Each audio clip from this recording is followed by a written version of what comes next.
We welcome you back here inside our Batavia Muckdogs Postgame Studios. I'm John Karuba, and Batavia, it should almost be on a loop at this point. They continue to get it done, and especially at Dwyer Stadium, as they beat Jamestown for the second time in 3 days, and this time they do it tonight by a final count of 7-2. This was a weird game in the sense that it started off as a pitcher's duel. 1-1 was our score through 4 innings, and then in the bottom of the 6th inning, it was Batavia that, as they've been doing all season, they just exploded out of nowhere, and they were able to open it up with a 4-run bottom of the 6th and took control. So again, Batavia now 6-1 on the season, while dropping Jamestown to 4-3. Let's show you how they got it done with the highlights of the game, as always, proudly presented to you by the Batavia Muckdogs Baseball Network. Pitch swung on and whacked. Nice diving stop on the third baseman. Base steps on the bag. One throw to first, not in time. Meanwhile, coming across the score is Brian Fry. And in the bottom of the first inning, Batavia takes a 1-0 lead. So Lane standing back in from the right side. Pitch is swung on, and that's laced into right center. That's going to drop in for a base hit. That's going to tie the game. And going up to third, it's Lannon standing on first with a big 2-out hit to tie the game up. It is the designated hitter Lane, and we are tied at 1 in the top of the 4th. Pitch swung on, fisted, into right field, a base hit. Your Muckdogs are going to take the lead. 1-run scores, sends the runner to the plate. He'll score, throw to the plate, got away from the catcher. So the other 2 runners are going to move up to second and third. And folks, Tyler Canoe does it again. A 2-run single in the bottom of the 6th. And Batavia just keeps doing it. In the bottom of the 6th, Batavia now has a 3-1 lead and looking for more. It'll be a payoff pitch here. Check swing, did he go? No, he did not. On a pitch down and outside. And so it's a bases loaded walk. So Leadham gets a run driven in just by being patient, and that's exactly what we talk about. Good, smart, disciplined at bat, and it's now 4-1 Batavia here in the bottom of the 6th. They're really starting to take control. 1-0 is swung on, and that is ripped deep to left center. Going back, the left fielder makes the call on the catch, but that'll be plenty deep enough to score another run from third. So it is going to be a sacrifice fly for Reinhardt, as then when he went to transfer and make the throw back, lost the handle. So there is 2 outs. A run does come across the score. It's now 5-1 Batavia here in the bottom of the 6th. Ready to go. Here comes the pitch. And that is swung on, looped into right center, and that is going to get down for a base hit. Johnson is coming to the plate. He'll score, throw to second. Got him! What a play by the right fielder. Leadham fielded it, and boy, he really does have a cannon for an arm. Jerry Reinhardt had mentioned that yesterday. He put it on display. Perfect 1 hop of a throw. So a run does come across the score, but that was a little too aggressive by Lane, and that's a costly mistake. Down by 4. If you're going to do that, you better make sure you're going to make it. He didn't, and now even though he gets an RBI single, he is retired. 1 gone. Getting the count, and the 2-2 going to be on its way.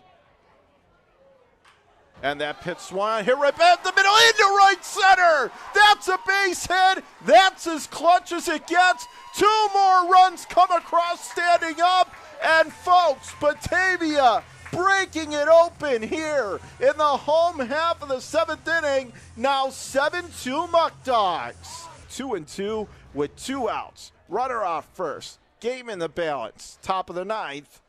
Meanwhile on deck, here comes the next pitch, and is swung on and missed. Don't worry about who's on deck. Your ball game is over. It's over, folks. Your final score, Batavia.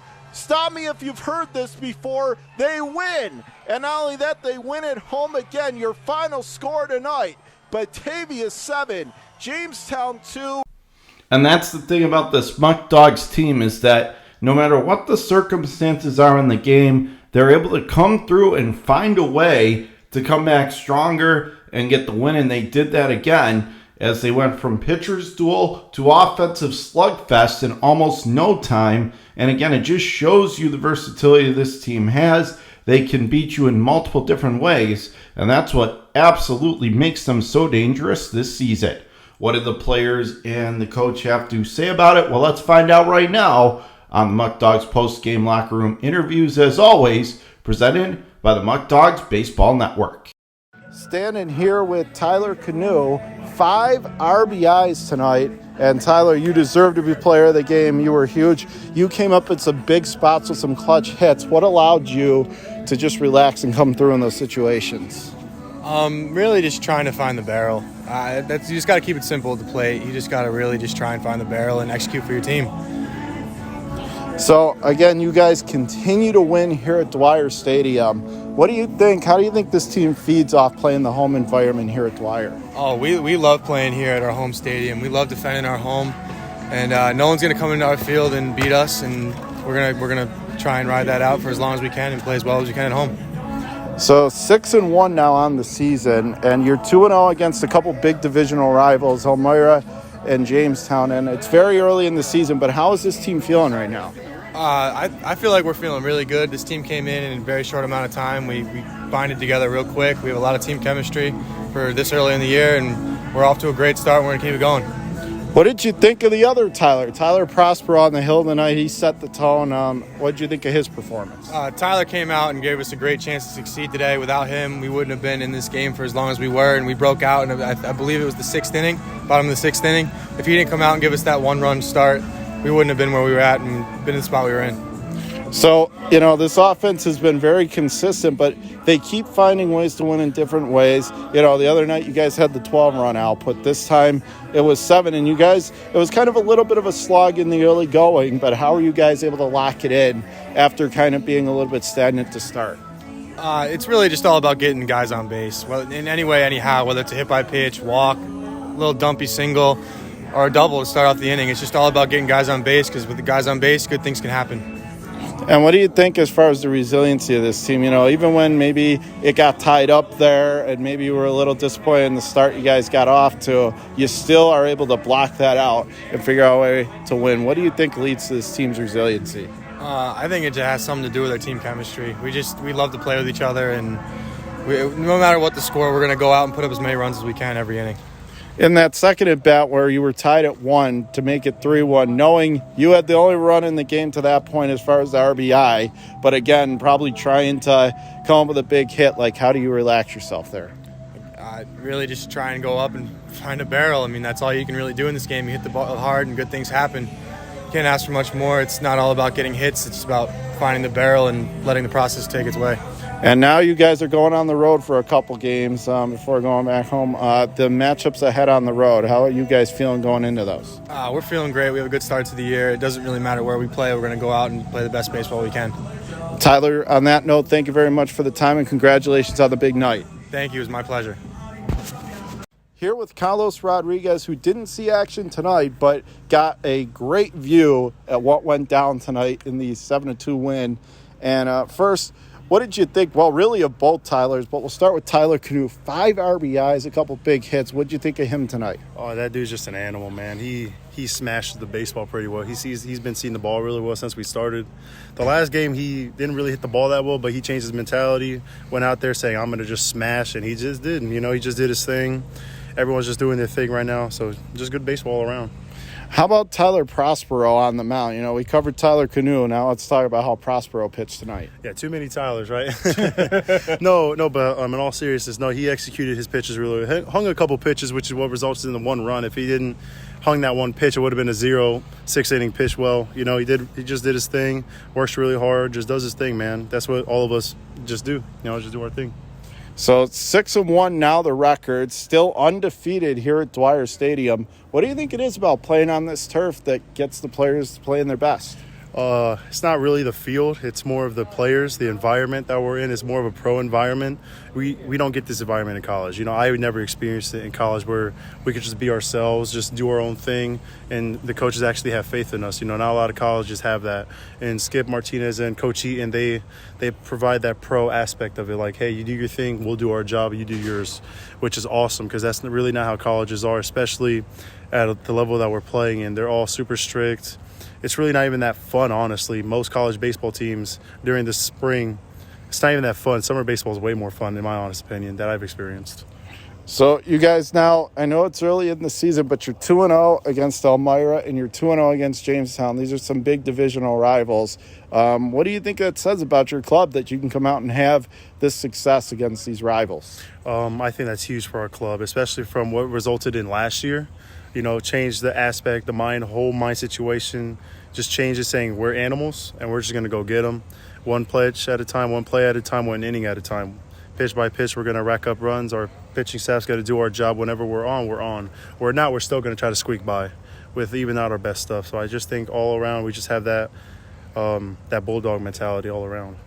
And as far as the pitching, you now have had, at the start it was really the offense that more so pitched you guys up. But lately, the pitch has been coming into form. How do you think the pitchers feed off one another as you yourself are a pitcher when you see the others going out and doing so well? Well, it provides feedback and it provides a lot of energy. When one of our own guys goes out there, does his job, put up as a goose egg, it's a lot of energy to the pen. At least from my experience, whenever I see a guy put up a goose egg, I'm like, okay, that makes my job a lot easier. That makes our team's job a lot easier. So then for me to go in there, I have the most confidence in the world.